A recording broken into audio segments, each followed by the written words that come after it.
ঝিলমিল ঝিলমিল করে আকাশের তারা, আকাশের তারা ঝিলমিল ঝিলমিল করে আকাশের তারা, আকাশের তারা আর পার করে নিও ও গমদের মা আমেনার দুলারা গো ঝিলমিল ঝিলমিল করে আকাশের তারা, আকাশের তারা বারোই রবিউল আউয়ালে আসিলেন মা আমিনার কোলে। জোরে বলি সুবহানাল্লাহ।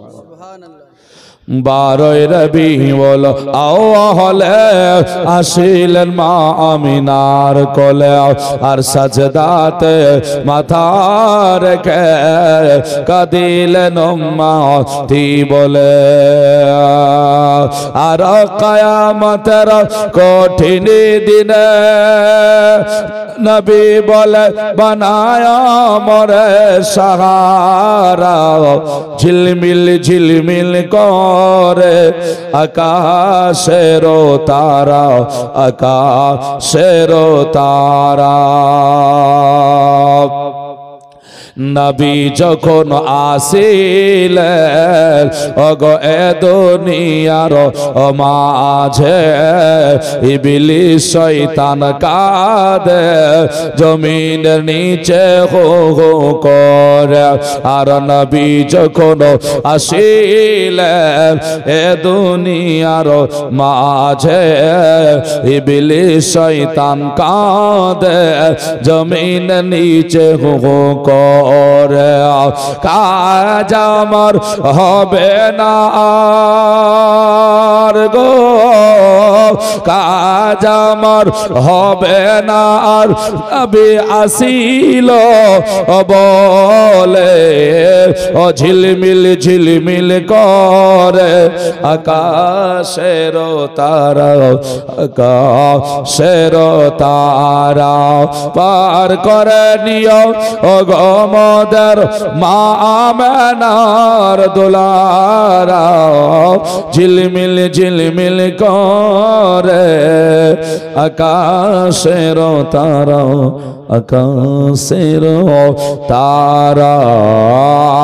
আল্লাহুম্মা সাল্লি আলা সাইয়্যিদিনা মাওলানা মুহাম্মদ ওয়া আলা আলি সাইয়্যিদিনা মাওলানা সাল্লি আলা মুহাম্মাদিন সাল্লাল্লাহু আলা মুহাম্মদ গরদম সবাও কালো পাক নামে মুহাম্মদ গরদম সবাও কালো শফিআনা মুহাম্মদ সাল্লাল্লাহু আলাইহি ওয়াসাল্লাম। আকাশে যদি চাঁদ দেখা যায় শনিবারের দিন সন্ধ্যা সময়, তাহলে রবিবারে একটা রোজা হয়ে যাবে। আর চাঁদ যদি আকাশে দেখা না যায় তাহলে গাওয়াহ সাক্ষী আমাদের খোঁজ করতে হবে কোথাও দেখেছে কিনা। যদি দেখে তাহলে সেই গাওয়াহ সাক্ষ্য নিয়ে রোজা রাখতে হবে, যদি না হয় তাহলে আবার পরের দিন থেকে আরম্ভ করতে হবে। এই রোজা সম্পর্কে আমি কিছু কথা বলবো। এক আর দুই নাম্বার হলো আরেকটু জীবনী। আমার দুটো পয়েন্ট থাকবে আজকে। আমাদের প্রত্যেককে মনে রাখতে হবে রোজার বিষয়টা গুরুত্বপূর্ণ। কেন? কেউ রোজা শুরুতে ধরে, মধ্যে ছাড়ে, লাস্টে কানে ধরে। আবার কেউ রোজা মধ্যে থেকে আরম্ভ করে আবার কেউ লাস্টের দিকে দু চারটে করে। আমাদের মুসলিম সমাজ, মুসলমানের উপরে রোজা ফরজ। এই মুসলমান এইভাবে রোজা রাখা মানুষ আছে না নাই? আছে না? বহু আছে। কথা হলো, যারা প্রথম দিকে রোজা রাখলো, মধ্যখানে রাখলো না, লাস্টের দিকে রাখলো, এরা কি পেল? নাকি প্রথম থেকে শেষ পর্যন্ত যারা রোজা রেখেছে তাদের মতো এরা পেল? পেল না। তাহলে কেন পেল না? কি কারণ এদের? নাম্বার 2, যারা মধ্যে থেকে রেখেছে লাস্ট পর্যন্ত, এরা কি পেল আর কি পেল না? কিংবা কেউ শুধু লাস্টের দিকই করেছে, কেউ শুরুতে করলো, শেষে করলো। এই যে রোজা এতটা কথা বললাম, তার কারণটা কি বলুন তো? আমরা হয়তো শুরু থেকে ধরে শেষ পর্যন্ত করেছি, তারা যা পাবো এরা পাবে না। কেন? তার কারণ হলো রোজাটা আল্লাহ পাকের নবী বলেছেন রোজাটাকে 3টে ভাগে বিভক্ত করা হয়েছে। কটা বললাম? 3টে তো নাকি? 3টে কেন হলো? রোজা তো 2টো ভাগে ভাগ করা যেত, 15 করে, কিংবা ভাগ না করে 30টাই হয়ে যেত। 3টে ভাগ আছে রোজা। রোজা 4টা দেখবেন। প্রথম 10টা রোজা আছে রহমত, তারপরে লেখা আছে মাগফিরাত, তারপরে লেখা আছে নাজাত। তো 3টে ভাগে বিভক্ত করে রোজাকে ভাগ করা হলো। তার মানে জানতে হবে যে 3টে ভাগ আমাদের প্রয়োজন। যেমন কবরে 3টে প্রশ্ন হয়, 4টে হয় না, ওই রকম রমজান মাসেও 3টে ভাগ হয়েছে, 4টে হয়নি। কবরে একের পরে 2 শেষ হয়ে যেতে পারত, 3টে দরকার নাও হতো, কিন্তু হয়েছে, কারণ আছে। ওই রকম রোজাও 2টো ভাগ না করে 3টে ভাগ করেছে, কারণ আছে। বহু জালসা শুনেছেন, বহু ওয়াজ শুনেছেন। যদি কেউ শুনে থাকেন বলবেন রোজাটা 3টে ভাগে ভাগ কেন হলো? কেউ বলেছে আপনাদের? শুনেছেন আপনারা? শুনেননি? আজকে শুনুন। আর রোজা আসলে পারে মানুষের কি লাভ? এই রোজা আমরা রাখবো কেন? কারণ রোজা রেখে যদি মানুষ লাভবান না হতে পারে, তাহলে সে রোজা রেখে লাভ নাই। তো তাহলে রোজাতে পাবোটা কি? রোজায় কি পাওয়া যায়? আল্লাহর নবী এক এক করে সব বলে দিয়েছেন, এবং আল্লাহর কোরআন সুপর্যন্ত বলে দিয়েছে। সত্যিকারই যদি আমরা রোজাটাকে বুঝতে পারি তাহলে হবে। তো রোজা আসলে কি?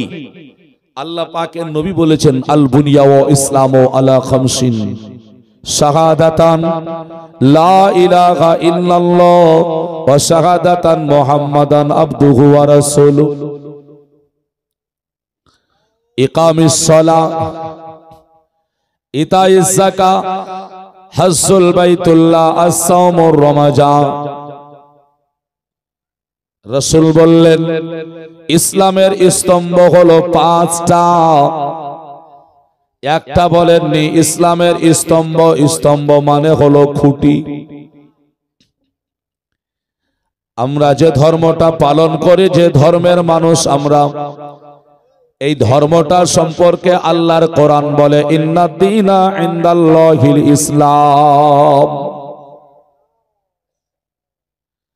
আল্লাহ বলেন পৃথিবীতে মানুষ বিভিন্ন ধর্মের হবে, কিন্তু কোরআন মেনে, যেই কোরআন মেনে আমরা মুসলমান, ওই কোরআন বলল নিশ্চয়ই আল্লাহর কাছে মনোনীত পছন্দনীয় যদি ধর্ম থাকে, সেই ধর্মটার নাম হলো ইসলাম ধর্ম। জোরে বলি সুবহানাল্লাহ। কথা আমার বুঝতে পারছেন? হ্যাঁ, কারণ আমি বুঝানোর জন্য বলছি।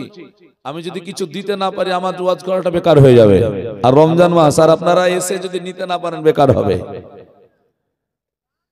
আমার আল্লাহ বললেন যতগুলো ধর্ম আছে পৃথিবীর বুকে তার চাইতে প্রিয় আসল একেবারে কাছের পছন্দনীয় ধর্ম যদি হয় তাহলে সেই ধর্মটার নাম হলো ইসলাম। কোথায় লেখা? কোরআন। যেই কোরআন মেনে মুসলমান, যে হাদিস মেনে মুসলমান, যে নবী মেনে মুসলমান, যে আল্লাহ মেনে মুসলমান, তিনাদের কথা শুনলে তিনাদের দলিলে পাওয়া যায়। বলে সঠিক ধর্মটা, সেই ধর্মটার নাম হলো ইসলাম। ইসলাম ধর্মের 5টা স্তম্ভ রয়েছে। 1 নম্বর হলো শাহাদাতান লা ইলাহা ইল্লাল্লাহু ওয়া শাহাদাতান মুহাম্মাদান আবদুহু ওয়া রাসূলুহু।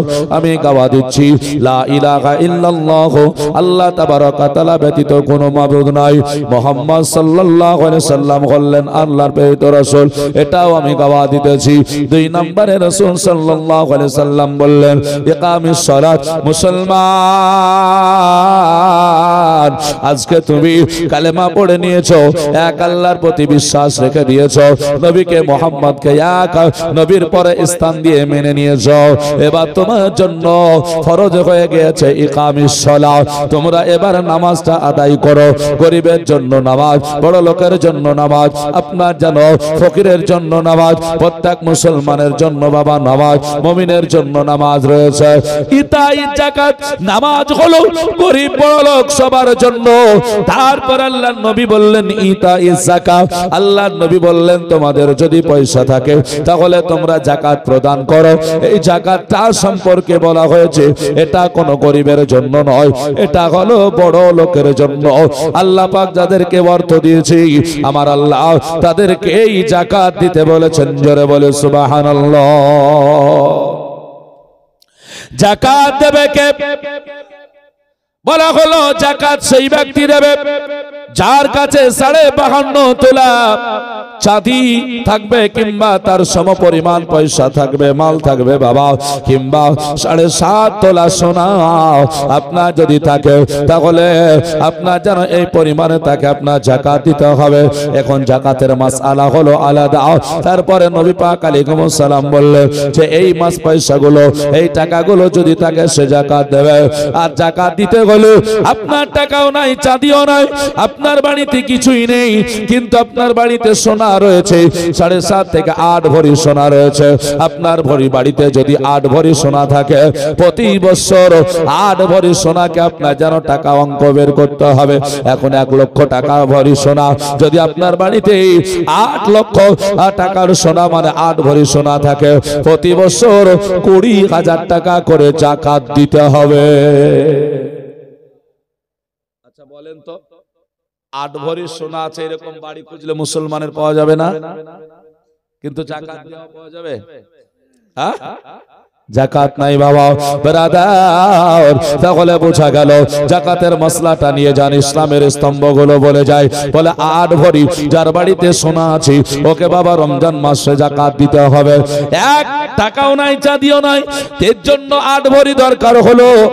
আর যার বাড়িতে বাবা আপনার 8 ভরি সোনা নাই ও কি করবে? বলছে 8 ভরি নাই, ঠিক আছে, যদি আপনার বাড়িতে 2 ভরি সোনা থাকে, 3 ভরি সোনা থাকে, 4 ভরি সোনা থাকে, যাকাত লাগবে না। টাকাও নাই, চাঁদিও নাই, বাৎসরিক হাজাতে আসলিয়া বাতে প্রয়োজনীয় জিনিস বাদে যদি জমা থাকে তবে। এবার নাই, যাকাত লাগবে না। কিন্তু যদি আপনার বাড়িতে 1 ভরি হোক, 2 ভরি হোক সোনা যদি থাকে, আর সঙ্গে যদি আপনার চাঁদি থাকে বাড়িতে, 1 ভরিও হতে পারে, হাফ ভরিও হতে পারে, যদি চাঁদি থাকে আপনাকে যাকাত দিতে হবে। তার কারণ হলো এই সোনা আর সঙ্গে আপনার বাড়িতে যাকাত আসলো সোনার কারণ আপনার বাড়িতে সোনার সঙ্গে চাঁদি যুক্ত আছে। যদি চাঁদিটা না থাকতো তাহলে যাকাতটা লাগতো না। এবার বুঝতে পেরেছেন? মানে সোনাটার সঙ্গে চাঁদি, মানে শুধু সোনা হলে 8 ভরি, আর 8 ভরি যদি না থাকে 2 ভরি, 3 ভরি, 4 ভরি সোনা আছে, যাকাত লাগবে না। যদি চাঁদি থাকে তাহলে লাগবে। তাহলে যাকাত থেকে বাঁচতে হলে প্রথমত চাঁদিটাকে বাড়ি থেকে উঠাতে হবে। তাহলে মুশকিল আমাদের। 8 ভরি সোনাওয়ালা বাড়ি খুব কম থাকে, কিন্তু 2 ভরি 3 ভরি সোনা প্রত্যেকটা বাড়ি প্রায় বাড়িতেই আছে, নাকি বলে?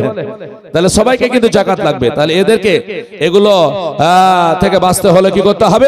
চাঁদিটাকে হারাতে হবে। এটা হলো জাকাতের মাসলা। এবার এক বাড়িতে চাঁদিও নাই, টাকাও নাই, টোটালি কিছু নাই, ওকে কি করতে হবে? আল্লাহর নবী বলেছেন এবার সংসার আপনার যেন এক রমজান থেকে আর এক রমজান পর্যন্ত যদি সংসার চালানো যা কিছু ছিল প্রয়োজনের সব আপনার যেন কিনা বেচা শেষ হয়েছে, আপনার বাড়িতে যদি 52.5 তোলা চাঁদি পরিমাণ কিনা পয়সা থাকে, তাহলে আপনার বাড়িতে জাকাত লাগবে। বলে কত? 35 থেকে 40,000 টাকা আপনার সারা বছর সংসারে খরচ করার পরে আপনার ঘরে যদি জমা থাকে আপনাকে জাকাত দিতে হবে। ভাই, এর নাম হলো ইতাই জাকাত। নবী বললেন এত সম পরিমাণ তোমার কাছে টাকা পয়সা যদি থাকে তাহলে তোমাকে জাকাত দিতে হবে। তাহলে জাকাত গরিবের জন্য নয়, জাকাত সবার জন্য নয়। আল্লাহর নবী তারপরে বললেন হাজ্জুল বাইতুল্লাহ। আল্লাহর নবী বললেন বলে শোনো, হাজ্জুল বাইতুল্লাহ মানে হলো তোমার কাছে সম পরিমাণ যদি পয়সা থাকে, আমার আল্লাহ রাব্বুল আলামিন তোমার কাছে তোমাকে ধনী বানিয়েছে বলে আল্লাহর ঘর কাবা শরীফকে তওয়াফ করতে বললেন। বলে বড় লোকের জন্য হজ। তাহলে দেখা গেল হজ আর যাকাত দুটো হলো বড় লোকের জন্য। আল্লাহর নবী তারপরে বলে দিলেন 5 নম্বরে as-sawmur ramadan। আল্লাহর নবী বললেন শোনো, নামাজ যেমন আপনার গরিব বড় লোক বাঁচা থাকে না, ওই রকম রমজান মাস যদি চলে আসে এই মাসে কারো জন্য আপনার যেন বাঁচা নাই। গরিব করবে না বড় লোক করবে, বড় লোক করবে গরিব করবে না, এই রকম আপনার যেন কিছুই নয়। আল্লাহর নবী জানিয়ে দিলেন যে মুসলমানের নামটা তুমি নিয়েছো, ইসলাম কবুল করেছো, ইমানদার হয়েছো, তোমার জন্য রোজা ফরজ হয়ে গিয়েছে। এখন রমজান মাস তোমাকে রোজা রাখতে হবে বাবা। এর জন্য আমরা প্রত্যেকেই রমজান মাসে রোজা রাখবো। কেন না আমার রাসূলুল্লাহ রোজা রাখার জন্য জোর কঠিন ভাবে আপনার যেন নির্দেশ করেছেন। জোরে বলি সুবহানাল্লাহ।